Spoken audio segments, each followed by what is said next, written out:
أذكر قصة أو شواهد على هذه القضية. عندنا في دمشق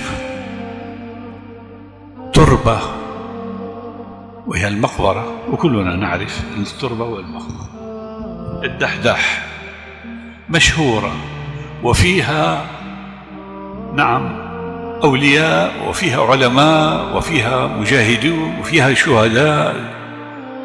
تربة مشهورة في دمشق، كل من عرف دمشق يعرف هذه التربة. كان فيها رجل يعمل حفار، يعني بينزل أموات على القبر. جاءت في يوم من الأيام امرأة وطلبت من الحفار أن يحفر لها قبرا. حفر القبر، وبعد ساعة جاءت الجنازة وليس معها كثير من الناس، يعني بضعة رجال.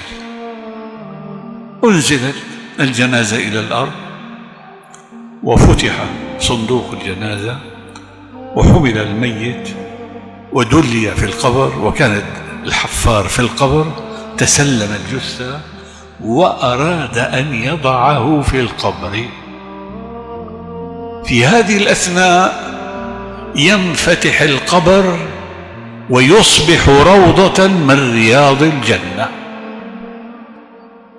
أنا أقول هذه حادثة واقعية وليست خيالا ولا من قصص ألف ليلة وليلة، وإنما قصة واقعية.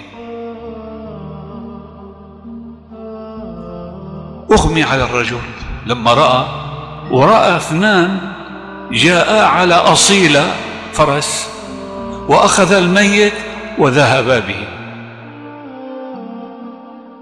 أغمي على الحفار، فاللي حول القبر ما رأى هو الذي رأى فقط هو الذي رأى.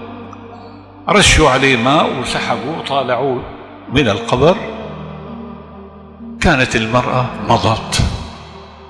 ما لك؟ قال له والله رأيت عجبا، رأيت كذا كذا كذا. سبحان الله، قالوا لعله دواهم، لعله كذا، وتركوا. مضت شهور، جاءت المرأة مرة ثانية بعد شهور وطلبت من الحفار أن يحفر قبر. حفر القبر، جاء الميت حمله ووضعه في القبر، ففتح له روضة من رياض الجنة. وجاء ملكان أخذاه منه، لكنه تجلد، ما أغمي عليه، وعلى طول خرج من القبر وتبع هذه المرأة. تعالي، من أنت؟ ومن أين، بأي مكان جئت؟ قل له يا رجل سيبني بمصيبتي. شو مصيبتي؟ قال هذا ولدي أصبت به، وكان قبله عندي ولد آخر أصبت به من أشهر. قال أنت صاحبة الرجل الأول؟ قالت نعم. ما لك، لماذا تسأل؟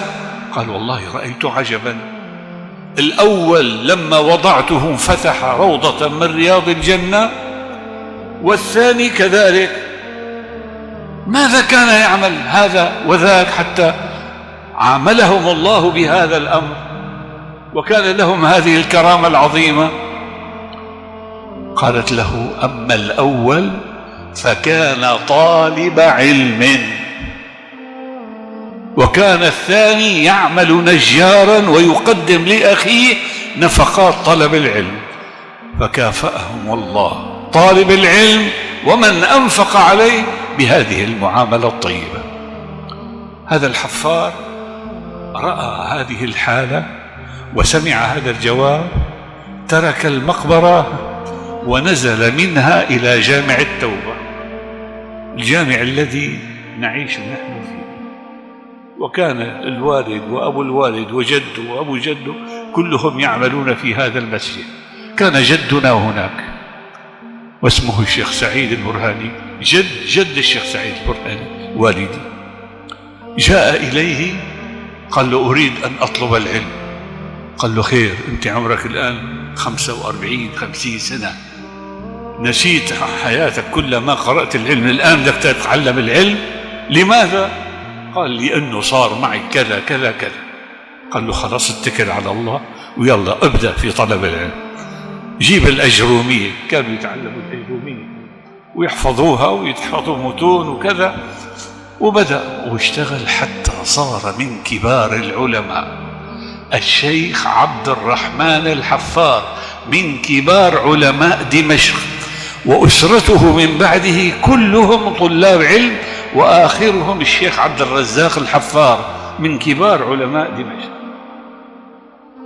هذه القصة أنقلها لكم لأبشركم بأن طالب العلم هكذا يعامله ربه.